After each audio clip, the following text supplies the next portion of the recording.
Thank you for the introduction, Edouard. Of course, I can do PowerPoints. I'm a business school major. So that's pretty much all we learn. So very happy to be here. As you may have guessed, I'm going to talk to you about the net zero donut, which I have an obsession for, apparently. So the net zero donut is a framework meant to accompany financial institutions in their transition to net zero. But before we really dive into what it is and what the methodology provides, I just wanted to take a quick step back to understand where we came from. It actually started in 2021 with a big pledge made by private finance of $130 trillion committed to net zero.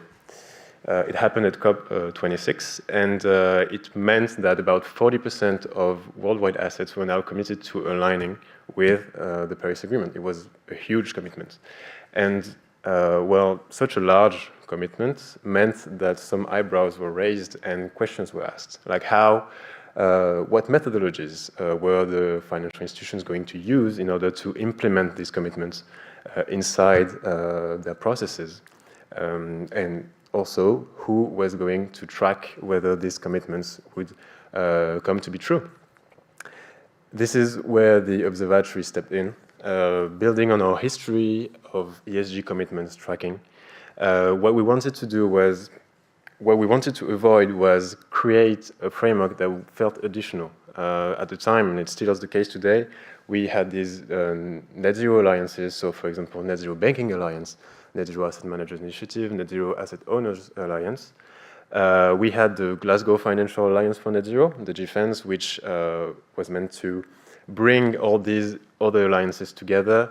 We had other frameworks and other actors on the side. I'm thinking, for example, about SBTI. I'm thinking about the Act Finance methodology. I'm thinking of the Climate Action 100 Plus benchmark and many others. And well, it felt pretty confusing to look at all these frameworks and try to understand, like, what are they doing that is very different, and how are they not working together? And so that's what we wanted to do. All those frameworks, all those actors, they all had recommendations for financial institutions, and what we did was take those recommendations and make them into indicators, and that's how the Net Zero Donut was born. What you have on the screen is our very first net zero donut. It's actually the donut, aggregated donut for banks. It was published in 2023, and well, you read it with color. Basically, if it's small, it's green, it's aligned. If it's big and it's red, it's bad. And that's pretty much all you need to understand the net zero donut. And we made the choice to modelize it this way because we didn't want our analysis of financial institutions to be reduced to one score or one appreciation. We wanted to have a visual tool that would help us understand where they were going without sacrificing granularity. So that's what the net zero donut is. You're supposed to take a look at it and say, oh, well, it's mostly green, good. Or it's mostly red, bad. It's mostly yellow, good enough. You get the idea.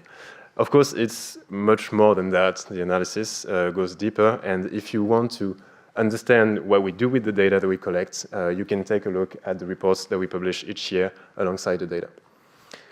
We didn't stop there in 2023 because this year, in 2024, we continued working, developing the Net Zero Donut. And we did that not alone, alongside the Scientific Expertise Committee from the Park Foundation that helped us in our methodology, making sure our methodologies were as clean and concise and robust as they could be. And that's how we got our new Net Zero Donut for 2024 that actually came out a few weeks ago along with its report that takes a look at what banks in Europe are really doing towards their transition to net zero.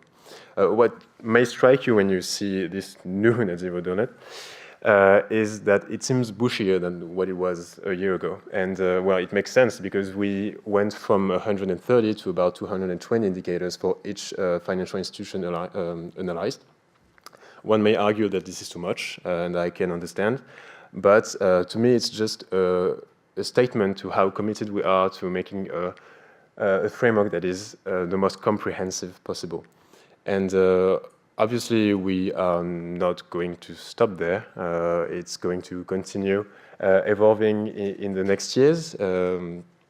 And through three main axes that we identified, which is first geographical expansion. We want to make the net zero donut a worldwide study. We've historically worked with French actors. We started working with European actors this year. In the end, it has to be a worldwide study. We want to expand also financial activities that are concerned by this analysis. Right now we cover asset managers, banks, asset owners.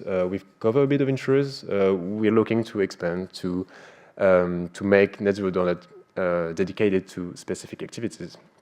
Example, private equity, but could be others. And also, finally, we want to include a just transition pillar to modelize a social foundation that would actually make, sorry, it's going to be a tough sentence, but would actually make the net zero donut an actual donut regarding the donut economics theory that our net zero donut is modeled after. Of course, these developments will be done by the Sustainable Finance Observatory in its new form. But we don't have to be alone in these developments. We're really open to discussion. We're really open to co-working on what it could become, because the end goal of the net zero donut is to have a tool that can be used by financial institutions to track their progress, by policymakers, by think tanks such as ourselves that can use the open data, by the civil society that might want to look into what financial institutions they are involved with do regarding that transition.